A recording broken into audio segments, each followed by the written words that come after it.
सबसे पहले देवाधिदेव महादेव के चरणों में प्रणाम करता हूँ। मेरा प्रणाम स्वीकार करें।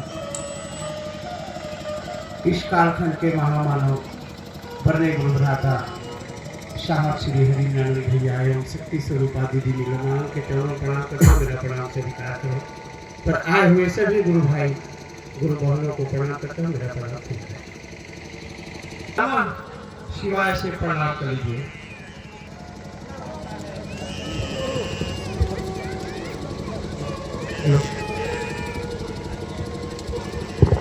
जितना बनता है उतना ही मन प्रणाम कर लीजिए।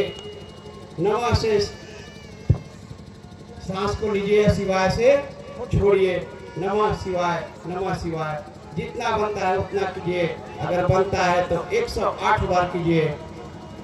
108 का महत्व ही सब लोग जानते हैं। आपातकालीन शब्द है 108। हम लोग के देखते हैं शासन भी चलाया है नीचे वाला 108 गाड़ी। काहे के लिए? कि आपातकाल किसी प्रकार का दिक्कत हो, कॉल कीजिएगा तो तुरंत वो आकर के ले जाएगा आपको और ठीक हो जाइएगा। यानी महादेव के जो 108 मंत्र है उस मंत्र से मिला है। सोचिए 108 गाड़ी का नंबर, यानी 108 करना भी जरूरी है हम लोगों को। एक साथ नहीं बनता है तो काट काट के कीजिए, लेकिन 108 अगर करते हैं तो आप आपातकाल से निपटारा रहेंगे, कभी कष्ट नहीं होगा। याद रखिएगा। और 3 काम ही करना है हम लोगों को, समय नहीं है। इसलिए मैं अपनी वाणी को इसी शब्दों से मैं पुनः विराम करता हूँ। मैं सभी गुरु भाई गुरु बहनों को प्रणाम करता हूँ। मेरा प्रणाम स्वीकार करें।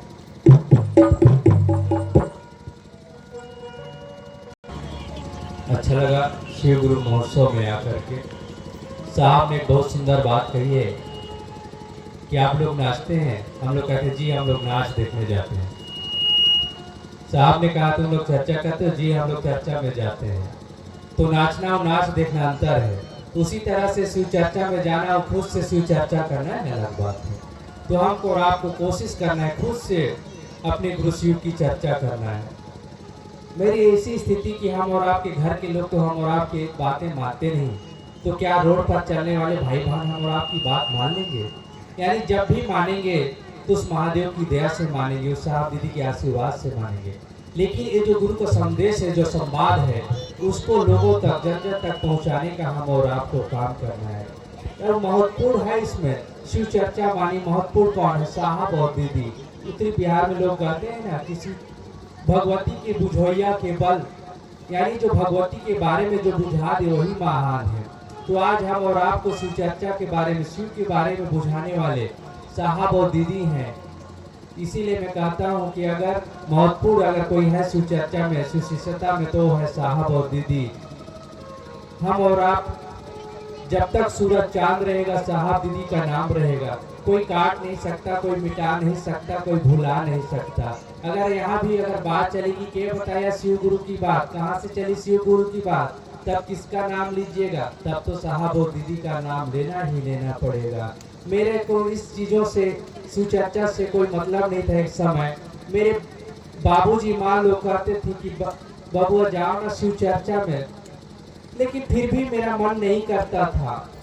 उन लोग के मन में रास नहीं आ रहा था किसी बात को लेकर के। शिव चर्चा में जाते तो थे, लेकिन मैं धीरे धीरे करके पता चला कि साहब श्री हरिनारायण जी रांची रहते हैं। रांची आना जाना किया, उनसे मिलने के बाद मैं भी शिव चर्चा में आने जाने लगा हूँ। तो आज जो मुझको जो चला रहे हैं, चल जो रहा हूँ, तो मुझको साहब और दीदी ही शिव चर्चा में चला रहे हैं। मेरे इसमें इस कार्यक्रम जो अभी मन संचालक उद्घाटन बोले ना कि इन्होंने ही लवली दीदी का कार्यक्रम अभी फिलहाल किए, उसमें मेरा कोई रोल नहीं था। सारा रोल साहब और दीदी का ही था। मेरा इसमें क्या रोल है? लेकिन आज जो मैं चल पा रहा हूँ, चला जो रहे साहब और दीदी है। कहें कि साहब एक दिन बोल रहे थे क्या रे, पता नहीं हसीन रात हो ना हो, पता नहीं खूबसूरत रात हो ना हो। कहें कि दुनिया का सरातर नियम है, लोग आते हैं लोग जाते हैं, उसमें हम भी शामिल हैं, आप भी शामिल हैं। साहब कह रहे थे कि अभी मौका मिला है यार शिव चर्चा करने को, कर लो, फिर मौका मिलेगा कि नहीं मिलेगा, है ना। इसीलिए हम लगे हुए हैं कि कम से कम शिव शिष्य बन जाते कह के। तो ज़्यादा हम क्या कहें, जिनका सुनने के लिए आए वो उपस्थित हो चुकी है। ये इतना ही कहते हुए फिर से आप सभी भाई बहनों को प्रणाम।